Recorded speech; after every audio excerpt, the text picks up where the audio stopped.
welcome to the Horror Hangout, a podcast where film fans watch the best and worst horror movies of all time and talk about them. Today's episode is a bonus episode chatting all about a serial killer horror comedy that will be released in select theaters on April 24th, and it recently had its US premiere at Panic Fest.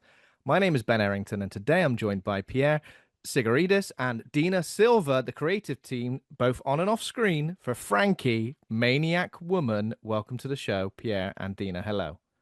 Hi, Hello. Ben. How's it Thanks for having going? us.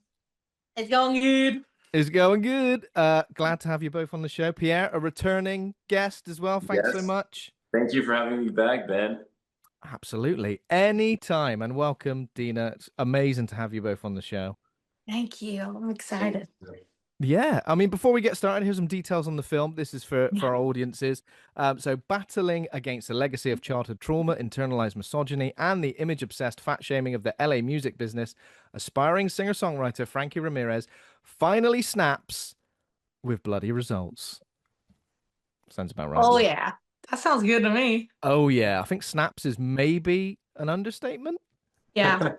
Yeah. Goes on a brutal murder rampage. Rampage.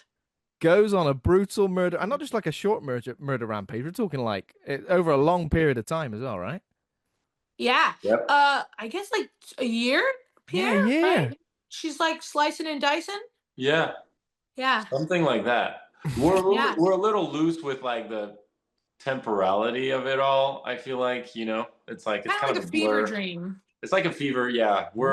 I was you know. definitely getting fever dream vibes throughout, and I think I think I kind of prefer that. I guess that was what you guys were going for, right?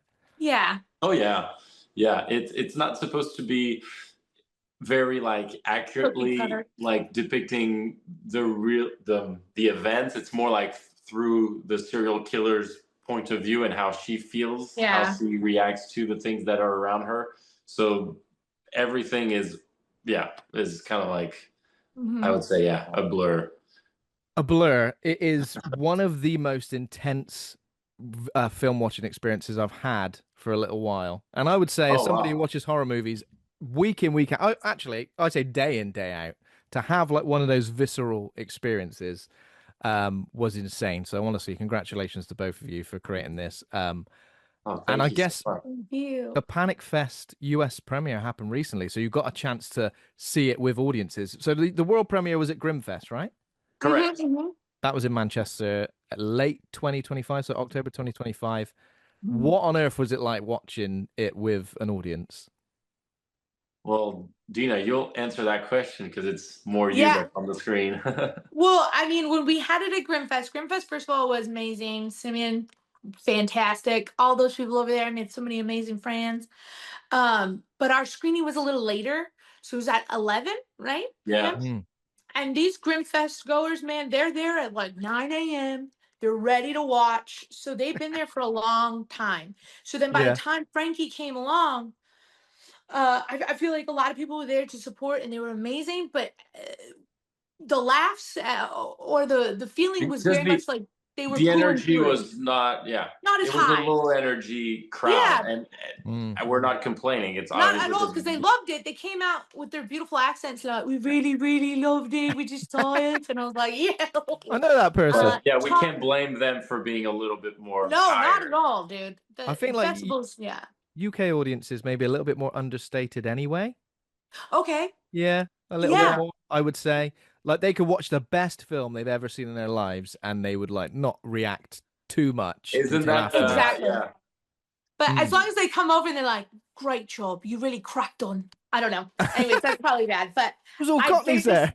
Yeah, exactly. but they were like, great. UK people could be maybe more contained in their.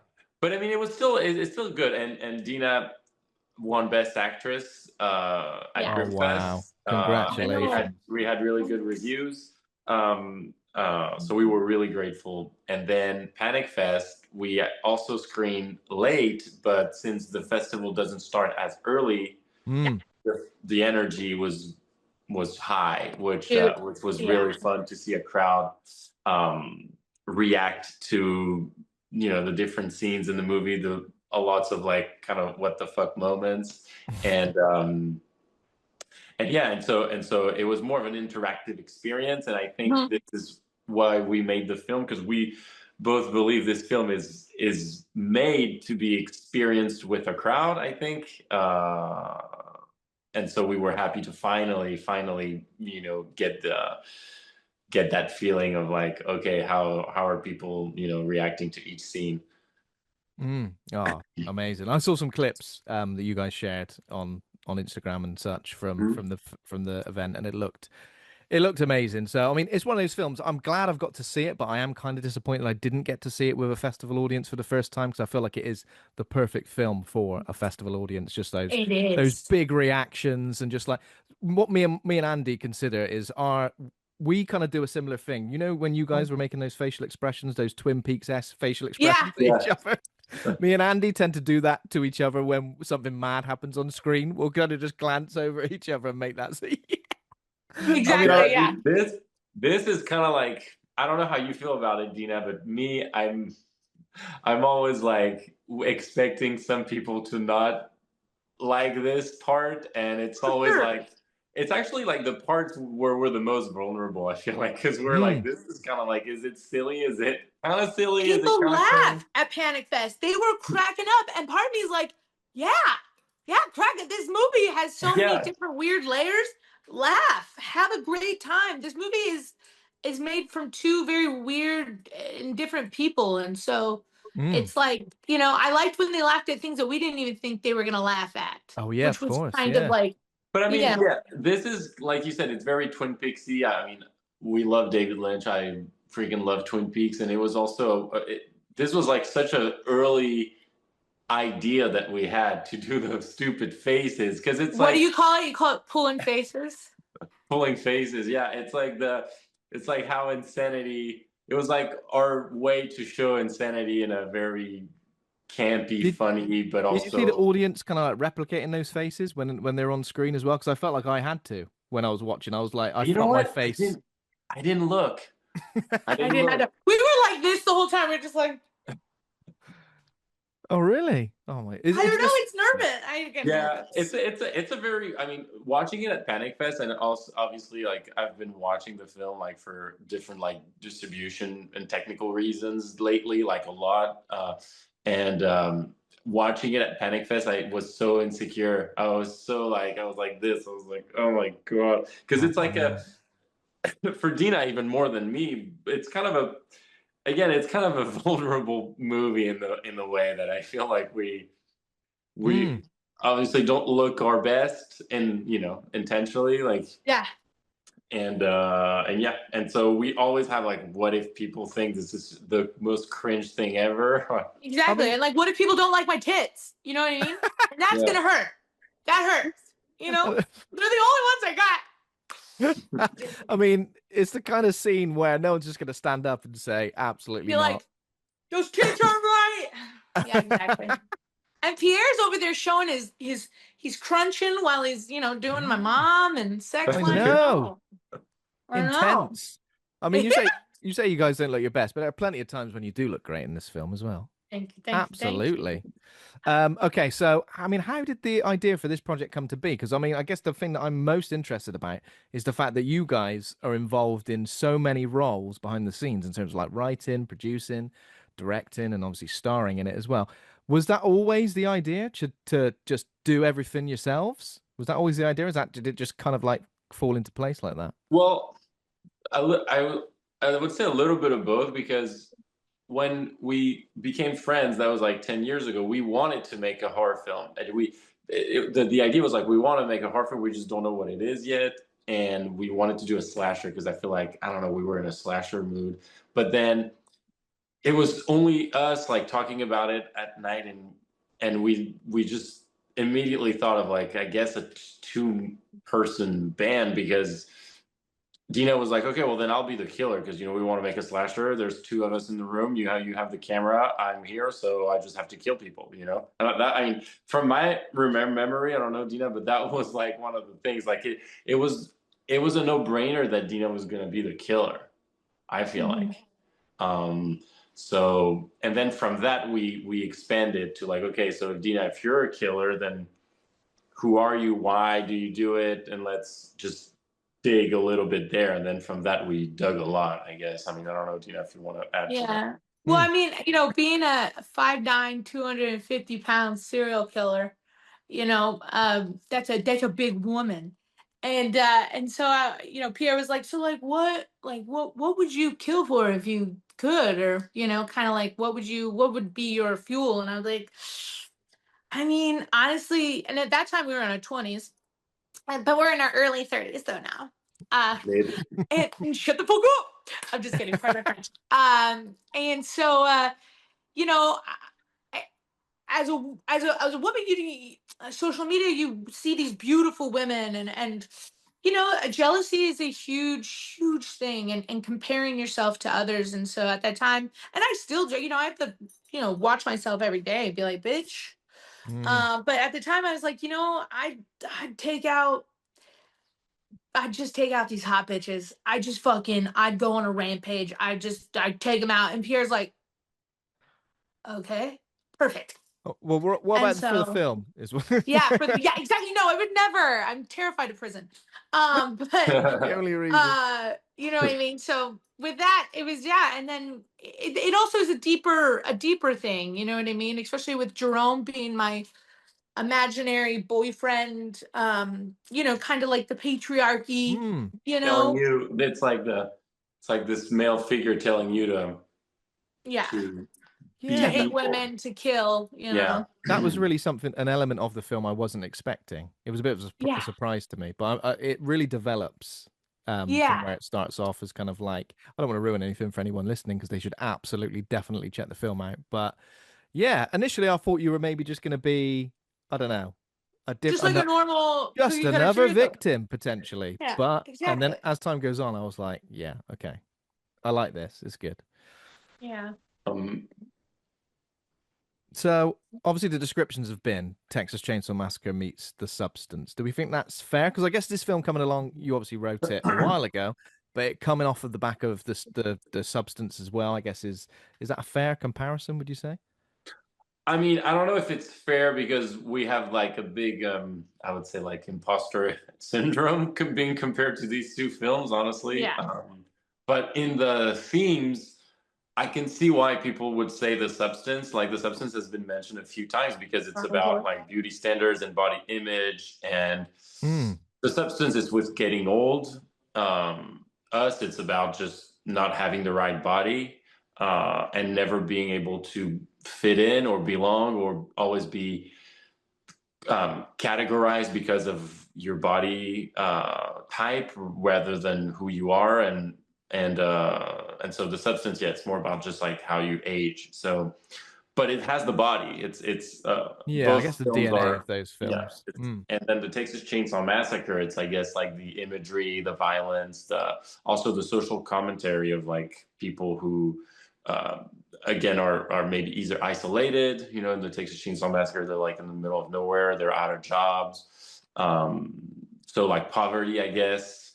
Poverty creates crime, and it was really like showing how this character Frankie, how she could have been a good person maybe in another universe. She could have been, but like the society didn't give her any chances, I guess, and then they just it's like the opposite of Michael Myers, right? It's like this woman was maybe not, she had maybe tendencies of being like a schizophrenic and have like mental issues, but had she been treated, had she been loved, had she been like hired as as a singer like she wanted to, like she would have never gone on this crazy. So it was more like how society can create people like that, and exactly. Well, it's also, what's the one that he snaps in LA and starts killing people? Not Cooling Heat? Down. Cooling Down, yes. Yeah. In a way like that as well. I definitely got those vibes as well. Not just because it's LA set, but because it's just like a normal person, not necessarily someone you think of as a psychopath. You kind of just think they've been pushed too far, and the evil isn't necessarily something that's in them that has been pulled out. It's been caused by the external force. I don't know. Does that? Yeah. And again, like Frances in the movie, she would never think she's the villain. She's just trying to survive. She's trying to feel better. She's trying to find a way to be happy, and just putting this mask on and killing whoever, stands in her way negatively. It's like, it just makes her feel empowered. It makes her feel better. It's kind of like her alter ego. She turns into this like super villain, not this superhero. She's just turned into the super villain, and it feels good to her. Dina, did you think of yourself as the villain though when you're embodying this role? Or did you kind of just like think of No. Frankie just as the hero, I guess, of the film? The hero, I think it's the hero. I think it's the same way that, in a way, how trolls on the internet like to comment on things, and they think that they're like so smart and so cool. Like, they have like just, they have unwavering support for themselves. Anyways, but in a way it's like that. To where when you're doing something, I don't think you ever think that it's necessarily bad, you know? It's just like cheating on your spouse. You're like, in the moment, it was great. Afterwards, then you're like, ooh, So Frankie definitely, when she kills, she feels empowered. She's like, haha, you got that. But then when she does kill, you know who, and she realizes, like, oh my God, this is somebody who actually liked me for my art, and I didn't know that, and I'm just out here just being running amok. And so I think she realizes, because again, she's, yeah, sure, she might be slightly a sociopath, but a psychopath, but you know what I mean, she's not, that's not really who she is. Yeah, she's a very, I think, complicated character. That's why some people might, Multifaceted. yeah, Yeah, that some people She's got want a to lot see going just on. yeah, she got a lot going on. Yeah. She does. Yeah. Can we talk a bit about the music as well then, Dina? Because obviously they're your songs as well, aren't they? Yeah. Amazing. Thank you. And we're so happy people bring the music, because there's so much work put into the music. So much. We were in a band, Pierre and I. We were in, yeah, in the God, amazing. 2017. 2017 and 18, I think. We played some shows. Oh my God. Yeah. And so we were Dina and the Shapeshifters. That's the official band name as well. Yeah, that is. Pierre's the Shapeshifter. What were you playing, Pierre? Drums. Oh, nice. Yeah, so I'm the drummer. I actually played drums in the like the songs in the film. Oh, you did? Oh, yeah. See, look at that. It's so lucky that you two are on board with this film, isn't it? Ooh, should we get to do the who's going to do this? Who's going to do that? Well, I can do that as well. Yeah. Well, you know how much it is to get music. Yeah. And well, it's like, yeah. Sorry to interrupt, Dina, but I still have to give a shout out to our amazing composer, Matteo, who did all the orchestration and gave like this really amazing 70s vibe with some of his compositions. So, for example, the main theme, sorry, Dina, then you'll go back. No, go. Theme, Dina's top line, we had done this a long time ago, and we had a slightly different instrument orchestration around it, but then we redid it better with him, and he came with even better ideas for the main theme. And then so the score is a little bit of both. It's a little bit of like our original songs, like the song in the desert, the song in the credits. These are like our songs from our band, and then there's songs where it's like a mix of the two. It's like Dina's vocals with his like orchestration and compositions, and it just became like, I think we're really proud of it. It's like this 70s, like I said, almost like spaghetti western type of like identity.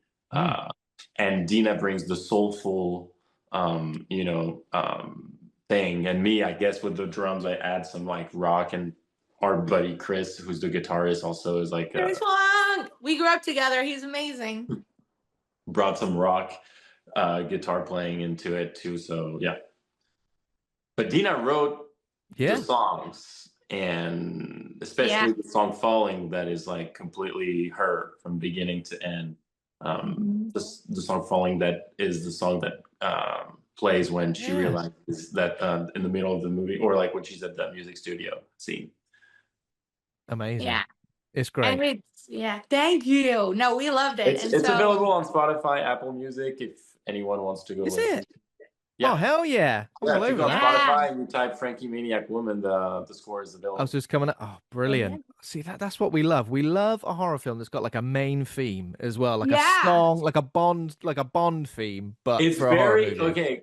That when I remember when Dina was recording that the singing, I was like, this sounds like fucking the opening of a James Bond film. Yeah. Um, I which want to I see mean, it's a huge compliment, but that was like the idea, the intention was there for I want to sure. see some Frankie Maniac Woman style visuals like Bond scene Oh, that would be opening. Yeah, so a whole cool. music video. Like you walking along a gun, ripping off Yeah. the mask. Oh hell Oh, yeah. that would be so cool. Knives and Was it always all. the plan for that to be the mask as well? Did that just come into it later, or was that always the plan? Um, so we always had the idea of like a mask that would be like a pretty woman's Beautiful, yeah. mask, or like but a mask that gives you like this uncanny feeling. Like, so it's funny because when I was doing like poster, like I was just coming up with different versions, like different. I was trying things that are out. I would show people sometimes the poster, like from a little far away. People would not realize it's a mask. People would be like, "Who's that person?" or "What's this?" or "Is it?"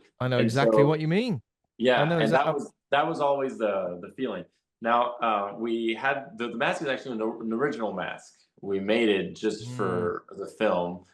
We had it designed by Ashley Besh, who was like this our like makeup mask designer, and she knocked it out of the park. And Dina tells a story about the mask, how we did it, and Well, we went to her studio, which was her apartment in Burbank, and she put this cool plaster on my face and then did the whole thing. And then Pierre and I were like, yeah, so make the mask, like a Kardashian, like real good looks and everything. And so she did, but she like chiseled the mask so like my jaw, she made my yeah. jaw real nice and perfect on the mask and stuff. So So when I would put basically, it on, she used Dina. The thing is that you forgot to say, I think, is oh, that sorry, she used my face. she used Dina's face as Oh, I like see. a base, which was our idea because we wanted to have some sort of like an almost uncanny subtle resemblance with Dina's face. So then when she would be at the Halloween store and she would look at the mask, it was like she was drawn to that because she could see a Oh yeah. prettier version. Even though I don't think it's a prettier version, but like Thank a you so prettier much. version of herself, and she would be drawn to that visual. There was definitely something very uncanny about it. I think the first still I saw was of the mask, and I did well from a distance, and I had to go, "What's going on with this person's face?" And I zoomed in, and I Yeah, went, "Oh shit, it's a mask," yeah, um, which is awesome. But also, yeah, there's just an uncanny nature of it. What I love the most is the way your hair kind of comes out of it, because Yeah. there's something really like unnerving about that. I guess in a similar way to Leatherface, where you're a bit like, "What's going on here? What's hmm going on with this guy?" so There was something yeah, like that. yeah, So. And we had tried a wig. So you could see the wig, when I'm running through the field of yellow flowers, there's the wig when I'm like stomping through like a foresty thing with a Mm. machete. Yeah. So there's the wig, and then the wig just would keep falling off, whatever. And then I just have such long hair that when it would go in the mask, it would like kind of stick out like a weird lion's mane kind of through Yeah. here. And then it would come up the slit in the back. So then, like, when I was murdering people, it would just kind of give me like a toupee kind of thing. yeah. It So the was, wig yeah. was good for like the comedic aspect because she's wearing this wig while she's trying to kill people, and the wig doesn't stay. But then when it gets more visceral, she doesn't even care about the wig. Like the mask, the good thing about the mask is that it got since we were like using it, and like Dina said, it was a little too small for her. So every time she would put it on, she would have to like Mm. like really pull it, and it started to damage the latex like crazy. All the blood, the sweat, obviously, the just like the falling around and everything. And as we were shooting, the mask started to really get worn out, and it every time it looked better and better and better Mm. to the point that where the thing fell off. And this is where we were like, okay, now you look more like an That's animal. like the poster image, isn't it? Yeah. The Exactly. mouth kind of So falling off. and it was more like at the beginning, she puts the mask on, the mask is new, she looks pretty, or at least she thinks she does, and it makes sense for her to wear it. At the end, you kind of see that her state of mind is going down as the mask is looking scarier and scarier, and she's like, she still thinks she looks pretty with that terrifying thing on, but that just shows people how crazy she is, because now she doesn't even like understand what the hell she's doing with it. You know, she's just putting it on to kill people. Delusional confidence. Yeah. Exactly. That wear and tear looks great because I think it just tells the story, like I guess, of how long you've been doing it, especially when it takes place over a period of time as well. Yeah, Yeah. and I love it brings so much to mind. It's a very, very intelligent film. I think it is a straight slasher, but there's so many really interesting themes surrounding it. And I guess you do kind of do that thing where you're a bit like, is this a delusion? Is this real? I guess you do kind of get the American Psycho vibes out of it. I will Yeah. say there's an American Psycho with a female lead currently in development, is there? I say we don't need it. We Oh, absolutely thank don't you. need it anymore. Come on, we got this. Yeah, just use Frankie. Just use This is the Frankie. one. Yeah, It's this funny is the one. because someone said that they said Frankie is the Patrick Bateman's of cinema, which again, it's the biggest compliment Because ever. it kind of like But, completely subverts like the way Patrick Bateman looks at himself, his physical specimen, the way he does it completely subverts that. You know, he's got yeah. the Mhm. never-ending confidence in himself, whereas Frankie, like, obviously, has got that doubt in herself. So it's great. It'll be a great double feature, I would say. Oh, thank Yeah. you. Thank you. Absolutely. Were there any particular films that you watched, Dina, that or any performances that you watched that maybe kind of inspired you in a way? I mean, a little bit. I love John Waters. So, like, Serial Mom Oh is, I'm yeah, not saying that, Serial Mom. yeah, but Yeah. just kind of like the weird, her eyes, he does like the cool, just like those little things. I think that we brought a little bit of that kind of wittiness and stuff, hopefully, to the film, people think. But I Mm. guess just to get into character of, being a mass murderer, um, I don't know. I think Pierre's an amazing director, so just like trusting him. But I mean, I love slashers. I love horror movies in general. So I mean, Misery too. A Oh little bit of God, Kathy yeah. Bates. I didn't even think of old Kathy Bates. That's a Yeah, great just one. like Yeah, that's her a great kind one. of, uh-huh. And just, yeah, I don't know. It's Frankie's just she's complex. I'm not saying that I'm that good of an actor that I could be like, you know what I mean? But she's just yeah, I don't know, just a lot of movies. A lot of movies. I That's all I do is watch movies. Mm. So yeah. So Pierre was great, and he was the one that really directed and made it possible. So Yeah, Amazing. I mean, that's the good relationship we have. I could take you places that, I think most people would not want to go, I guess, or it would be more of a harder, um, workflow. But we would do a lot of takes. We would try things. I would push you one direction and then sometimes go completely another direction. Um, I think it would be more like, how can we, the character, we've known this character for so long that we talked about Frankie before. Even sometimes we would not even shoot anything, but we'd be like, oh, Frankie would do this or Frankie would do that. So like the character, I think, was Oh, I always see. in like Dina's background. mhm.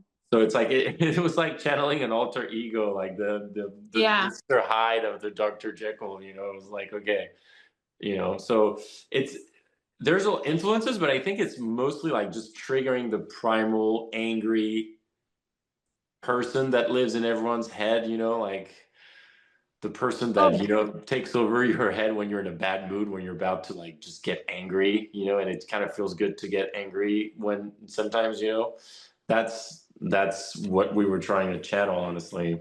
Mm. uh, That's great. And like, oh, sorry. No, go. Go on, Dina, go for it. Oh no, well, it's like also I'm usually a happy-go-lucky person, just like skipping through life. No, I'm just kidding. But so playing a person who's kind of angry and and sad. sad is actually really cathartic too, because I don't feel like I show my emotions a lot. We're all guarded, And childhood I will trauma, say, whatever. from experience, I feel like comedians actually, they usually do really well in sad roles.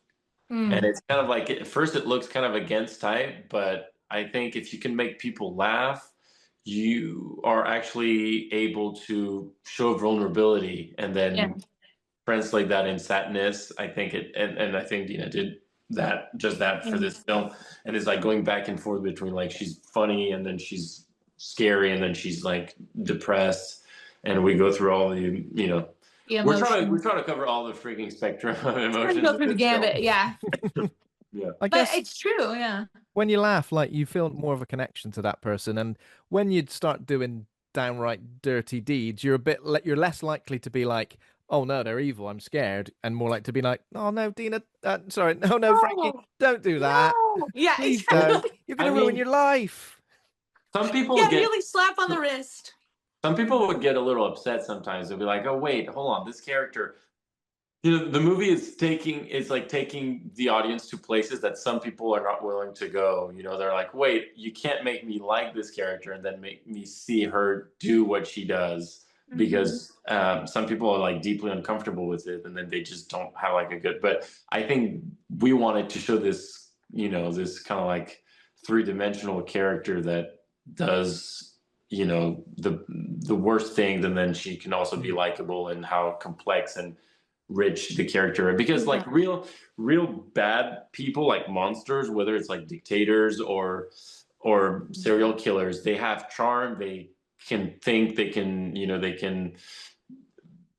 be able to do horrible things because of their charm, because of how they can make people laugh, how they can make people feel like they're safe when they're not safe. Like it's like a demon in disguise. People that just look evil all the time, like spitting fire, and it's like it doesn't exist in real life. You know what I mean? Yeah, of course.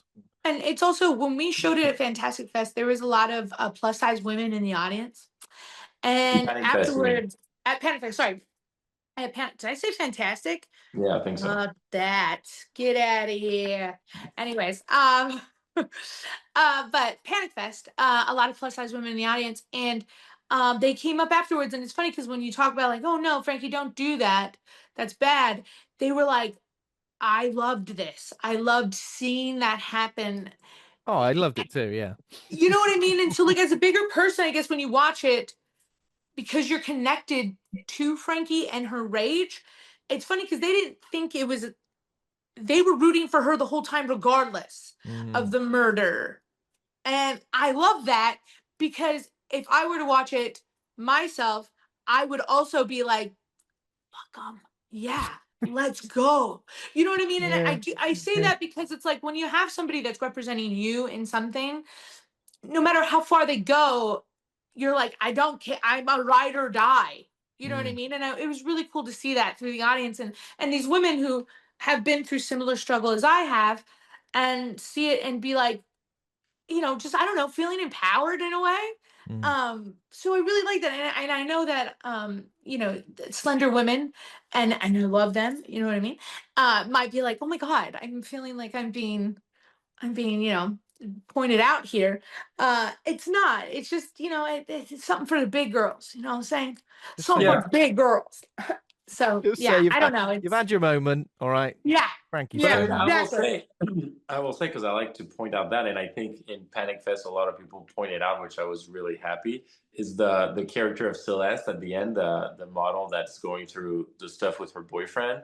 And not that I want to spoil, I don't know if this is a spoiler friendly or not podcast, but I think I wanted to address at least the body image and it goes beyond people that are, bigger people. It's everyone in this society is under some sort of pressure and violence, regardless of your body type. And this is why at the end, I think the confrontation with the standard pretty woman character with Frankie, and seeing that she doesn't necessarily have it better, and it's like just like this, the whole game is rigged, and she's been killing the players, but she didn't realize that the whole game was the problem, not the people in it.